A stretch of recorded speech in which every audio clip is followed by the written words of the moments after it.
حضرت ابو سعید خدری رضی اللہ تعالیٰ عنہ فرماتے ہیں کہ نبی پاک صلی اللہ علیہ وسلم کو میں نے یہ فرماتے سنا کہ اگر کوئی شخص اسلام لے کے آئے، اسلام قبول کرے، تو اللہ رب العزت اس کے پہلے سارے گناہ معاف فرما دیتا ہے، بلکہ اللہ تعالیٰ اس کو اس کے نیک کام جو کیے ہوتے ہیں ان کا اجر عطا فرما دیتا ہے۔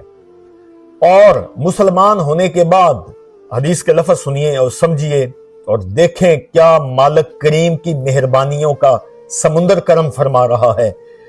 حضور فرمایا صلی اللہ علیہ وسلم، اگر کوئی شخص مسلمان ہونے کے بعد نیکی کرتا ہے تو نیکی کا اجر 10 گنا سے لے کے 700 گنا تک ہے، اور اگر برائی کرتا ہے تو برائی 1 لکھی جائے گی۔ آپ نے فرمایا یہ فیض اور یہ کرم بھی میں محمد رسول اللہ صلی اللہ علیہ وسلم کی امت کے اوپر اللہ نے خاص فرمایا ہے، یہ میری امت کا خاصہ ہے۔ اس لیے عزیز دوستو یاد رکھیے، پوری کوشش اور توجہ کے ساتھ اچھا بننے کی کوشش کرو۔ مولا حیدر کرم اللہ وجہ الکریم سے کسی نے پوچھا، حضور اگر نیک بندہ کوئی تلاش کرنا ہو تو نشانی کیا ہے؟